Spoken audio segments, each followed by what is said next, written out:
Halo guys, halo teman-teman, kembali lagi bersama saya Konstantin. Dan di video kali ini kita akan menyempurnakan tutorial kemarin.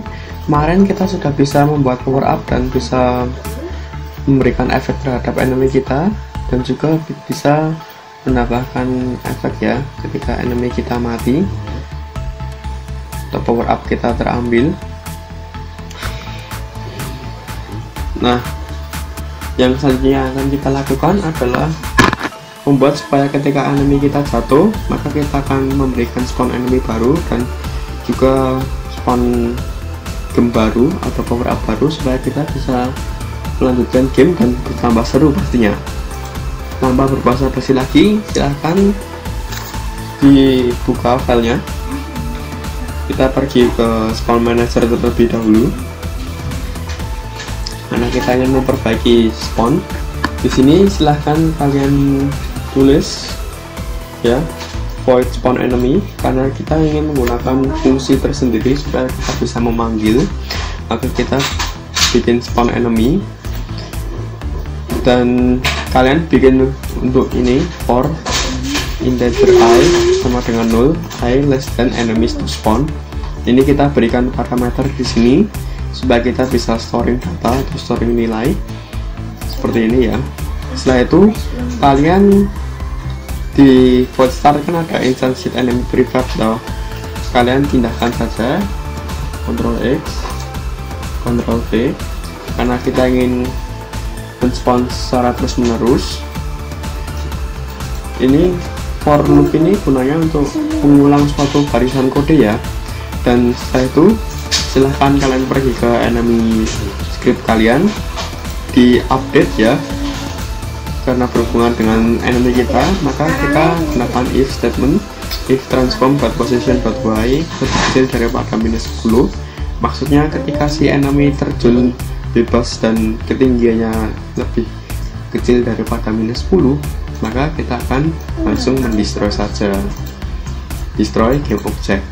Nah, setelah itu kita akan membuat public in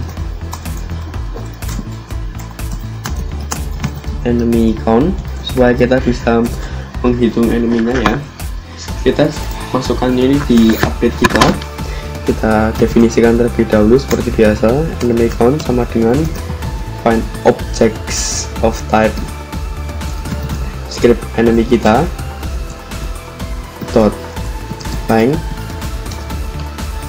Maksudnya kita ingin mengambil enemy count ini, mendefinisikan enemy count ini sebagai enemy yang ada di script kita ini, karena kita menggunakan for loop ya dan objects ya.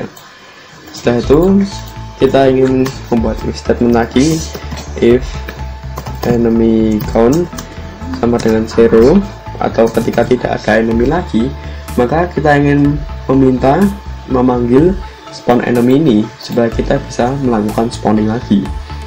Maka itu salah sebabnya kita menggunakan function yang tersendiri, bukan menggunakan function update. Kita menggunakan spawn enemy. Kita misalkan beri nilai 1 untuk sementara karena kita ingin mengupdate atau mengeluarkan enemy-nya 1 ketika terjatuh. Nah, setelah itu jika kita save dan kita kembali ke Unity kita, mungkin kita bisa play atau melakukan uji coba. Di sini kalian akan melihat ketika enemy kita jatuh, maka kita akan bisa men-spawn enemy baru lagi.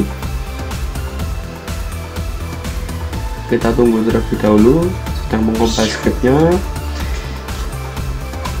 Setelah itu kita kembali ke game kita coba play.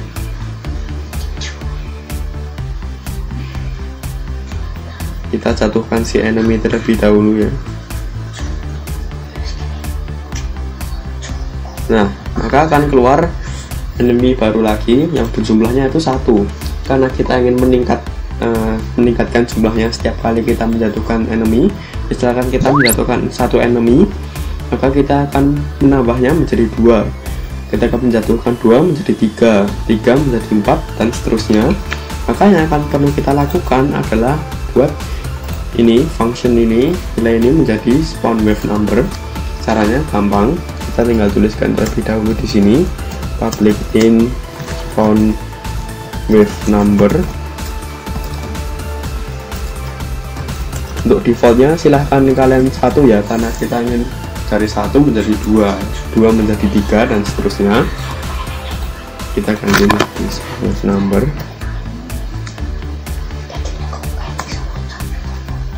Nah, seperti ini. Maka yang kita lakukan adalah kita menjadikannya di sini. Kita tidak lupa kita tambahkan wave number plus karena kita ingin berubah ya, menjadi meningkat spawn wave numbernya. Setelah itu jika kita save kembali ke Unity lagi, maka yang seharusnya kalian keluar adalah ketika kalian menjatuhkan si enemy, maka akan jumlahnya meningkat dari 1 menjadi 2, 2 menjadi 3, 3 menjadi 4 ya. Coba kita play dan coba kita lihat hasilnya.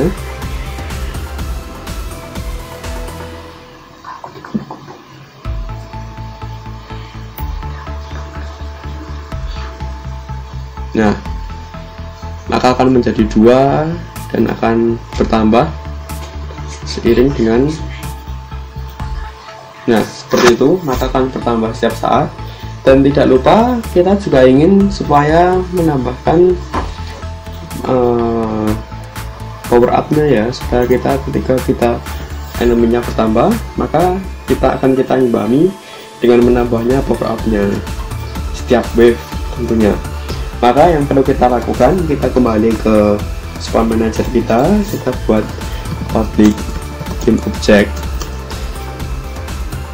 power up revive ya.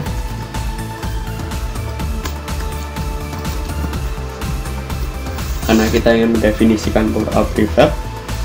Setelah itu yang kita lakukan adalah kita instansiate-nya di start instantiate power up revive,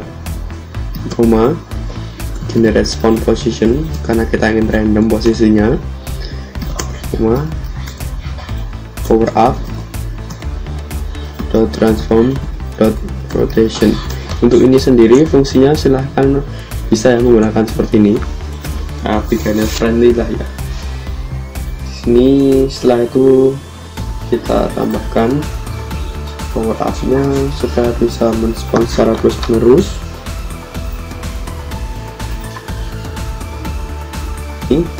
Instantiate power up revive generate spawn position karena kita ingin random, yaitu enemy revive,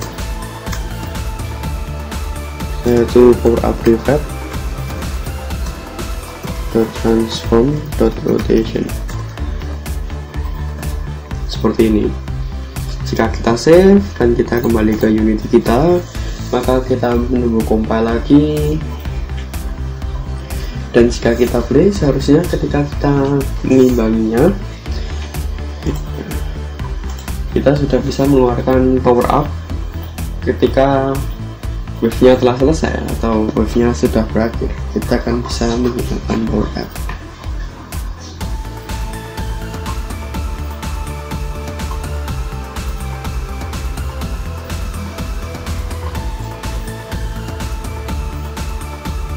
Oh ya, kita hampir melupakan sesuatu, yaitu adalah null reference exception.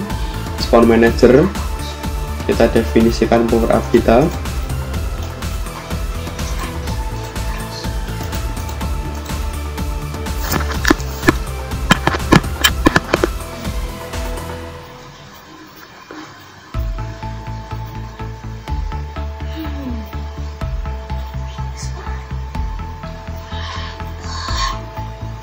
Nah, seperti itu, maka akan keluar power up lagi satu setiap wave-nya selesai ya.